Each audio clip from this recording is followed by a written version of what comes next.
मला माहिती आहे हा कोविडचा काळ आपल्या प्रत्येकाला खूप काही शिकवून जाणार. Sit sit. एक झेन लघु कथा सांगते. एकदा एका झेन सद्गुरूंच्या आश्रमाच्या बागेत भोपळ्याची छानशी वेल बहरली होती. सकाळी उठून साधू बागेत फिरायला गेले तेव्हा त्यांना दिसलं की सगळी भोपळी आपापसात खूप भांडतायत. साधूंनी विचारलं, काय रे, काय झालं, का भांडताय? त्यावर भोपळे म्हणाले, साधू, आमचं आपापसात अजिबात पटत नाही, काय करावं आम्ही? तेव्हा सद्गुरू काय म्हणाले माहिती? सद्गुरू म्हणाले, ध्यान करा. भोपळे म्हणाले, आम्ही भोपळे आहोत, आम्ही कसं ध्यान करणार? तेव्हा साधू ध्यान मंडपात ध्यानस्थ बसलेल्या लोकांकडे बोट दाखवत म्हणाले,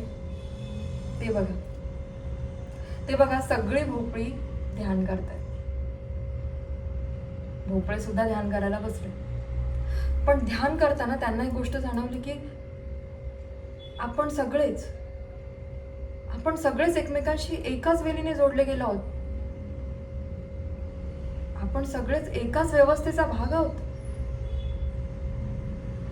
शंका मिटली आणि शांतता निर्माण झाली.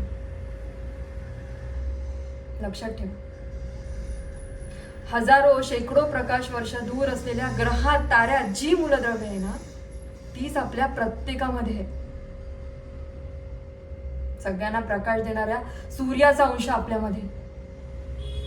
आपण सूर्यपुत्र आहोत, कर्ण आहोत आपण, आणि कर्ण हा दानशूर होता.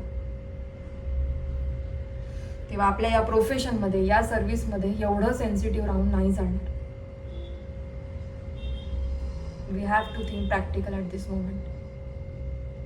Now get back to your work. Go.